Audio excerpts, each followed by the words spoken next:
he put me up here.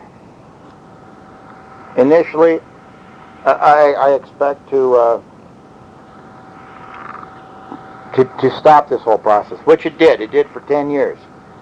And that was God's will.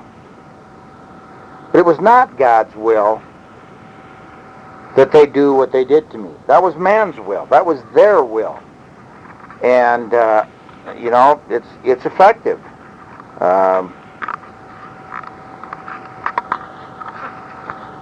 Don't agree with it. I could never agree with it. When man's will is to harm his neighbor and keep him from prospering, it's wrong. And that's basically that's all they did. The many years that I was there.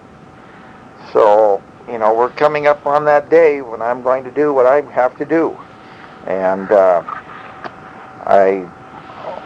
we'll see what happens. I know that it's God's will. It's going to be God's will be done. It's not mine. So we'll see what happens. That's just the way it is. All the it's about 8:30 in the evening on the 13th.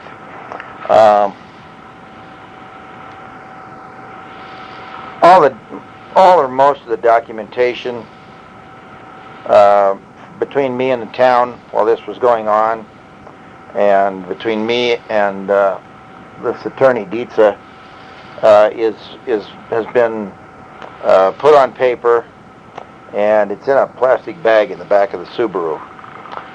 And there's a chronological order there, but I don't have that with me here, so I'm kind of jumping around. But it's in there, and if you put it together, how it happened, it's all there, and that will basically back up what I'm saying. It's also in the computer I have here, which I think I downloaded a lot of that stuff onto paper, and that's what's in the Subaru. But the computer is going to go to South Dakota, and it'll be stored where it's supposed to be. And I would hope that the people that have it for one day could figure it out to know the truth.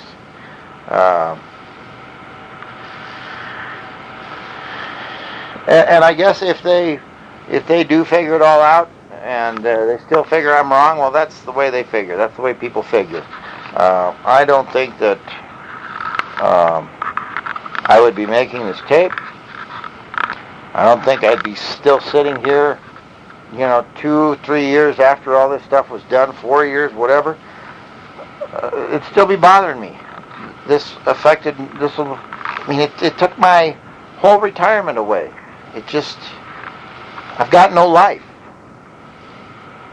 The life I've got, sure, I've got a life if you want to settle for that kind of a life, but that's not what I've been taught to do. You settle for things if that's the way it goes.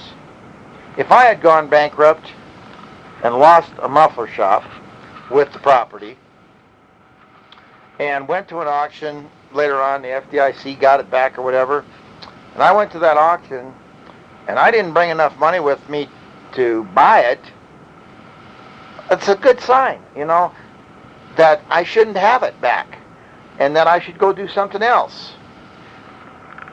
But if I was supposed to have it, if I was supposed to continue on, if I was supposed to get it back, I would have bought it.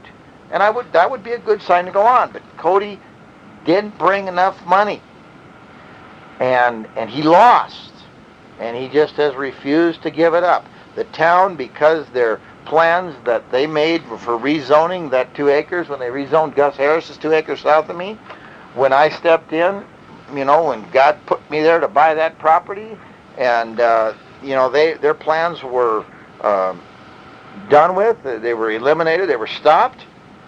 They should have moved on. They should have looked for a better place. And I know Cody wanted to. This is something important.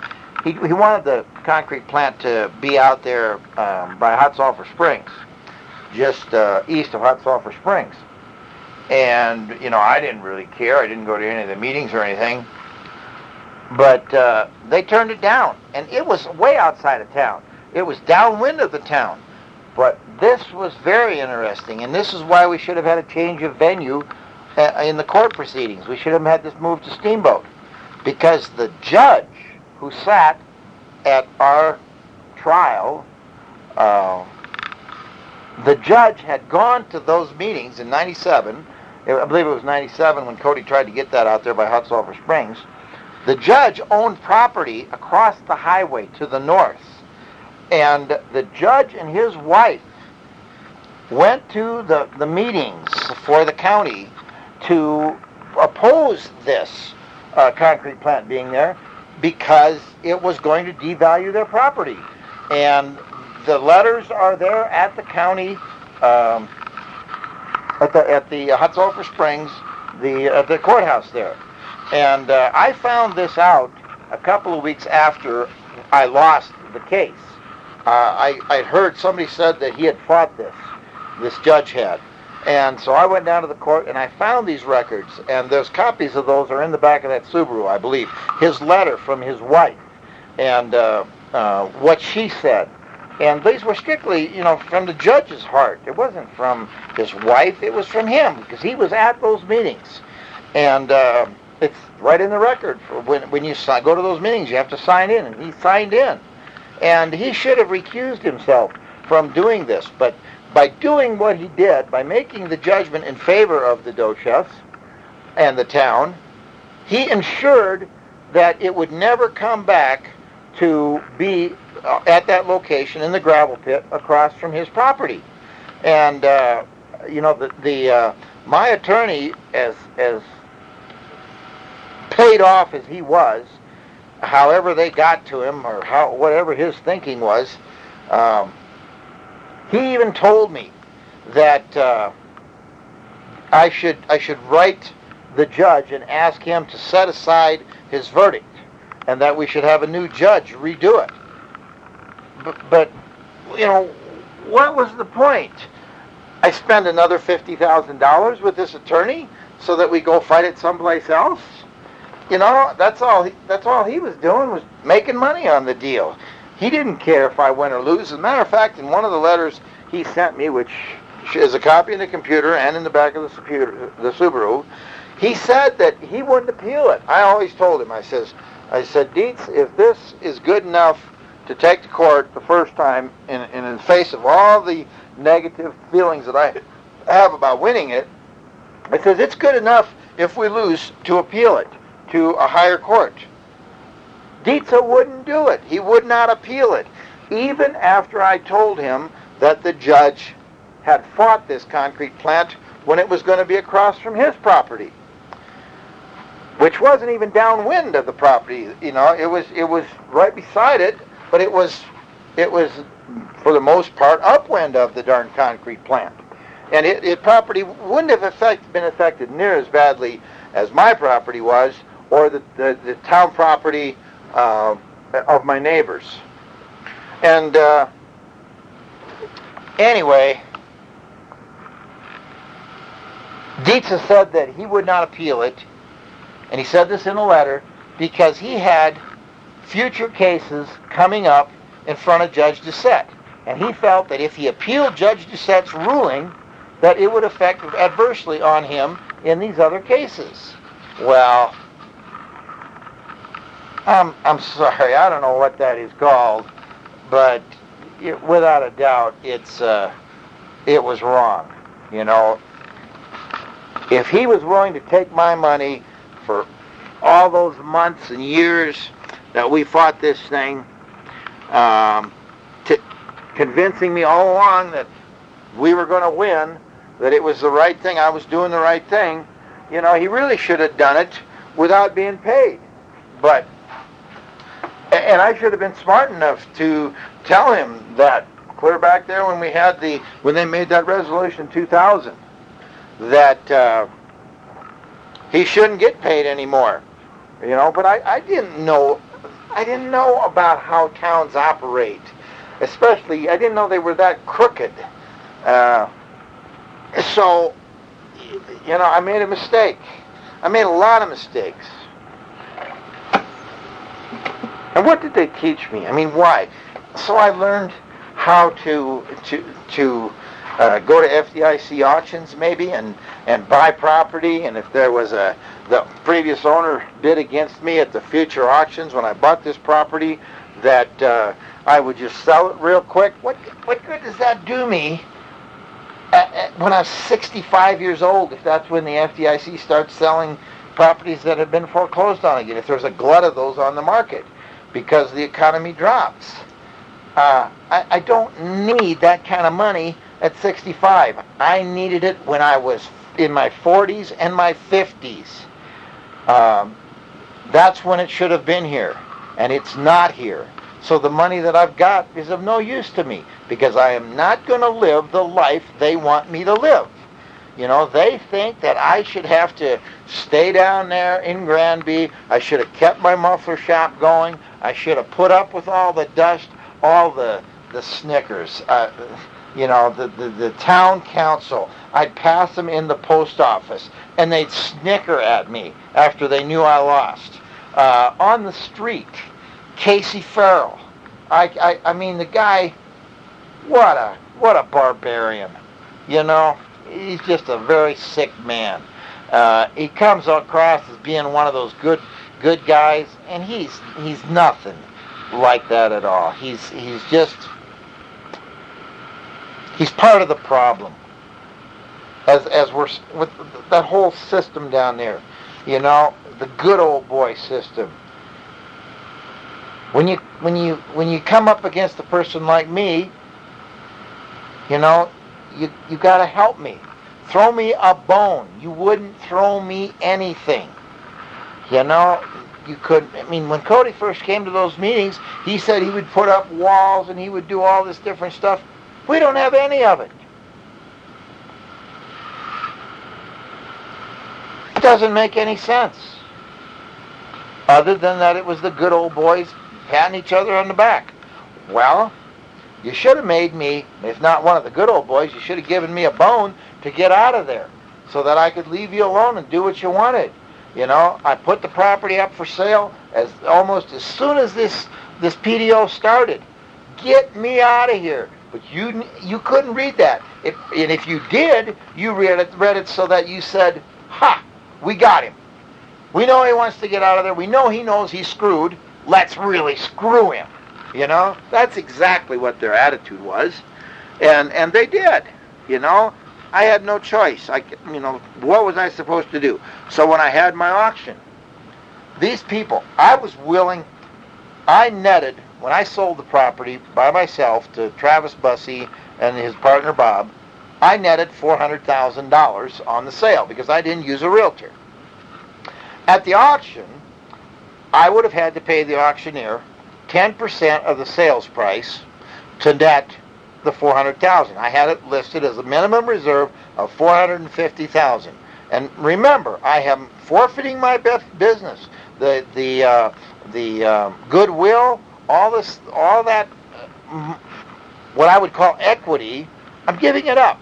And I says, look, if I advertise it at a minimum of $450,000, we pay 10% of that to the auctioneer. That leaves me with $405,000.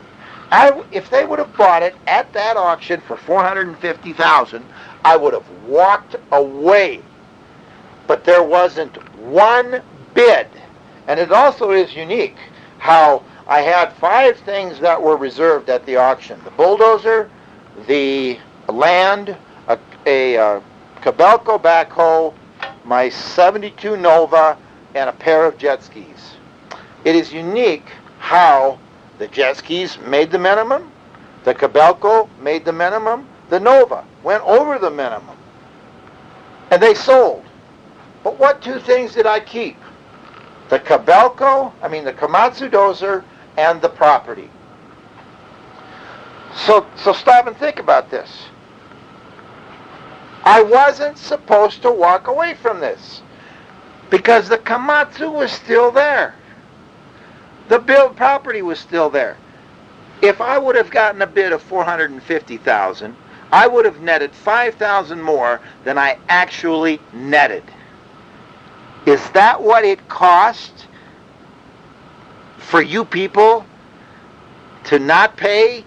Because what I'm going to do is going to be worth way more than the $5,000 if you get... I know I'm not very good at explaining this, but I hope you get my drift here. You know, you blew it. Maybe you say it didn't happen because it would have cost you $50,000 extra than what I actually netted.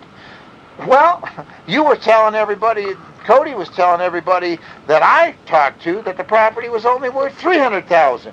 Well, Cody, you were lying to people because I netted $400,000. I would have netted $405,000 had I sold it at the auction. You guys could have gotten rid of me. But that was one of those things I said, God, if it brings $450,000, I'm out of here. I'm done. I'll forget it. I'll live. I'll get on with my life. It didn't bring it. It didn't bring it. It just amazes me that it didn't, because I was so close to walking away from this.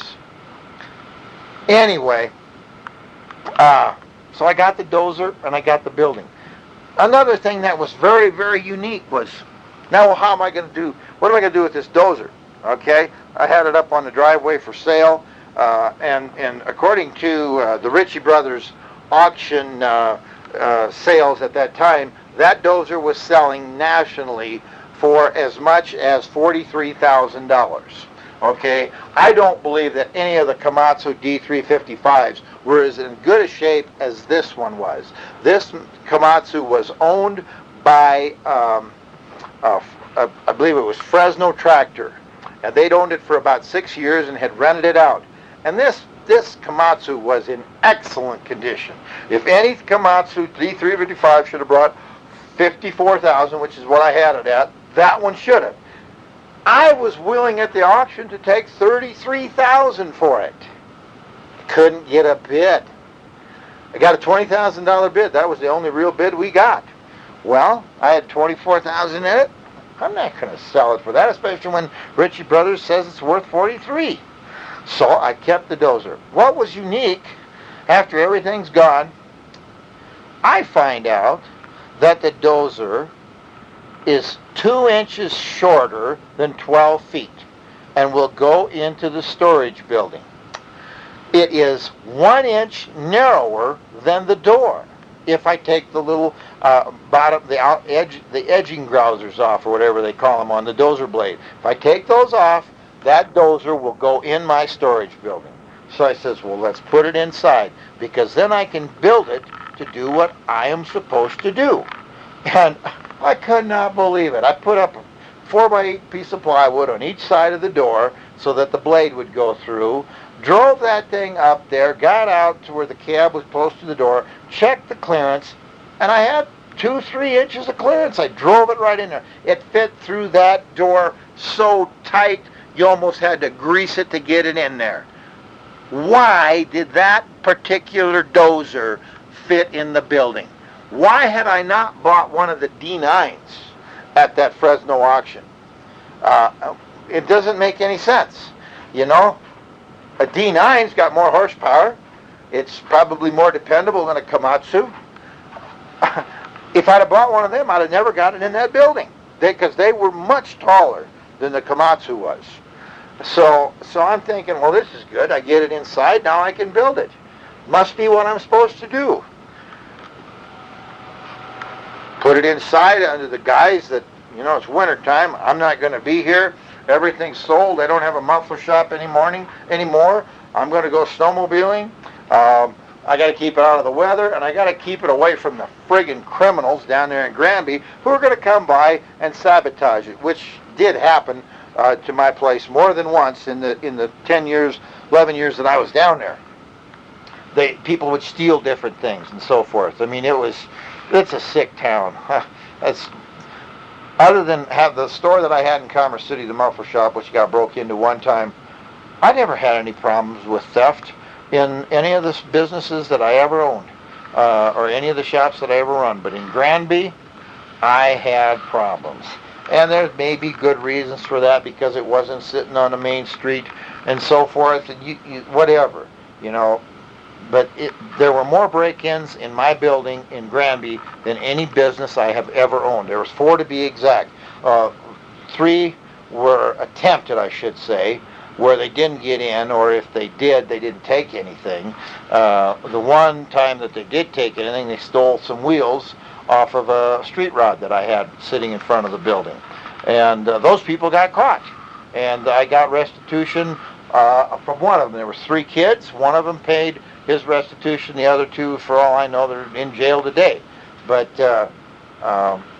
it's just the way that town is. It's just, they're poor.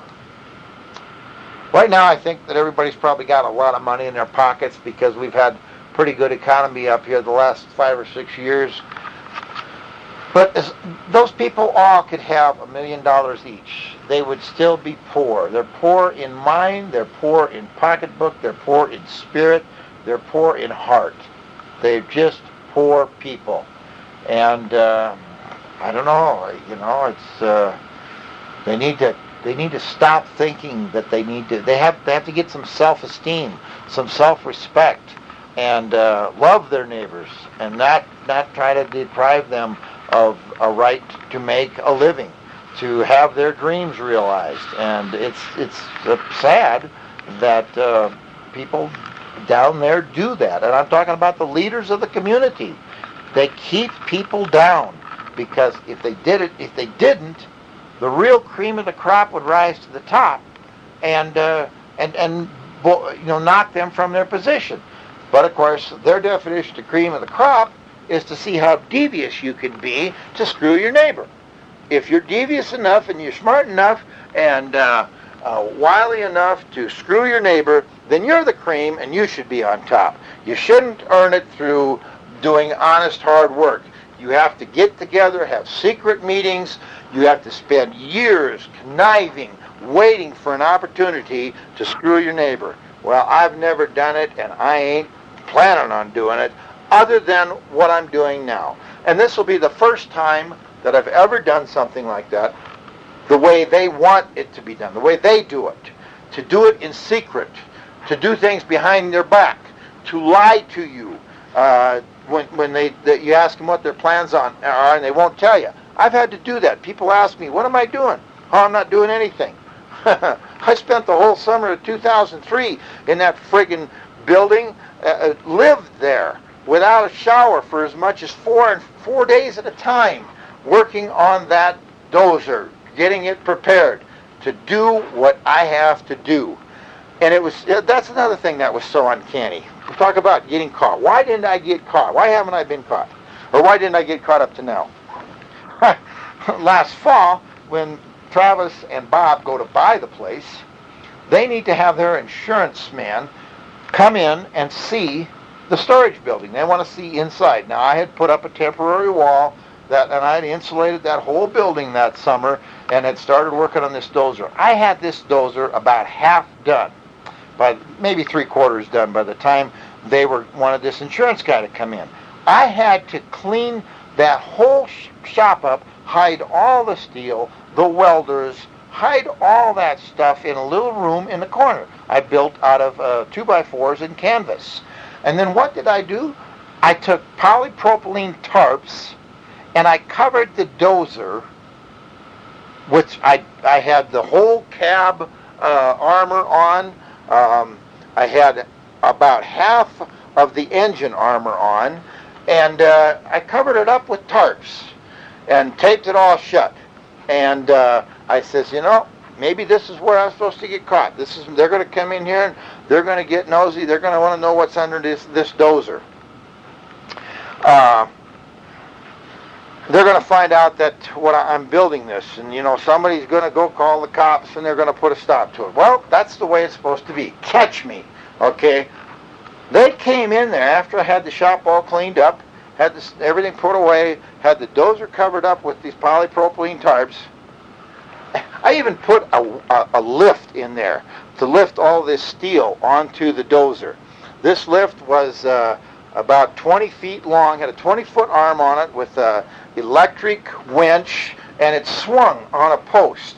And that's how I lifted all this steel to get it on there. Okay? The lift is there. So these guys come in. Oh, well, what's this? This is the dozer. Oh, okay. Well, what's this lift, they say. And I say, well, I made up this story about this guy from Minnesota who was a professor at the university there and was working on a system to, it was called, I can't even think of it right now, when you deep freeze things.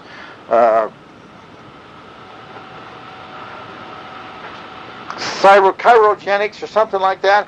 I said this professor was perfecting a cryogenics cooling system to go in the intake of the diesel engine, which would cool the air and increase the performance of the engine and increase the hourly fuel consumption. And they bought it. They said, I says, but the lift goes when I leave. You know, when this guy comes to pick his dozer up after he's done all this testing, you know, we put this lift in so we could lift this big 800-pound condenser up on the back, you know, which he had mismeasured, and they had to take it back to Minnesota. And then he's got this other evaporator that we had to lift, plus the pump has got to go on there. We're running that off of a drive, an auxiliary drive, PTO drive that they've got on the engine. I had this all bullshit story, and they went along with it. You know, I said, I couldn't believe it when they walked out the door. I'm safe. How come they didn't catch me? It was right there under their nose. Well, I wasn't supposed to get caught. Not yet. Maybe I will. Maybe this whole thing will come to stop early. That's the way it's supposed to be. I will accept that.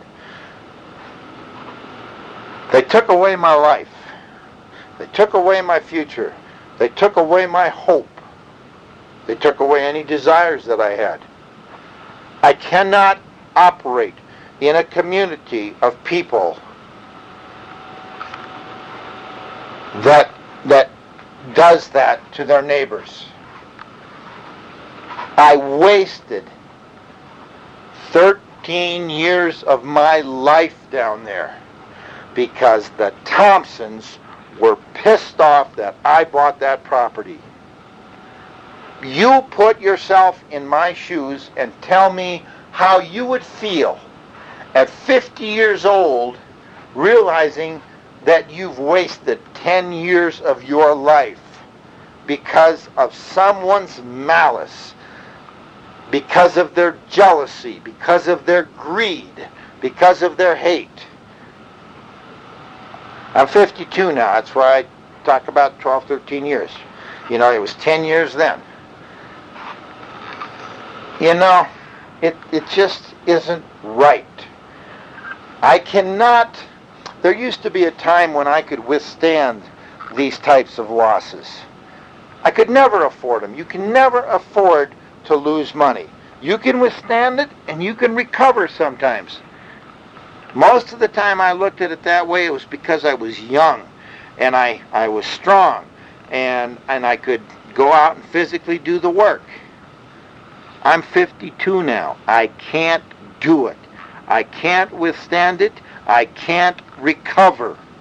We're talking about losing $300,000, which, along with the sale of the property, would have been my retirement, would have let me go on to do other things, to make more wealth.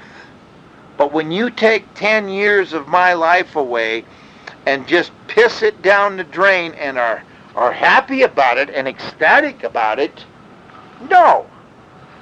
I've taken all I can take. How I react, yes, it's a reaction. That's how it's supposed to be. That's how God built me. You know? It is not my fault. What'd that one guy say? Those who made me your enemies, or enemy, those who made me your enemy, they are the guilty ones. The Thompsons are guilty. The Dochefs are guilty. The Granby Town Board is guilty. The Granby Planning Commission is guilty. My neighbors are guilty. It took all of you 10 years to get me. And you got me, no doubt about it. I got screwed big time. We talked today about it to Dave Patner. He knows I got fucked. And he knows that they do it. And they get away with it. There's nothing you can do about it. He says, well, I'm going to do something about it. It may only change people for a generation. Maybe two. May not change them at all. Maybe make them worse. That's the way it's supposed to be. And that's the way it will be. God's will be done. Through me.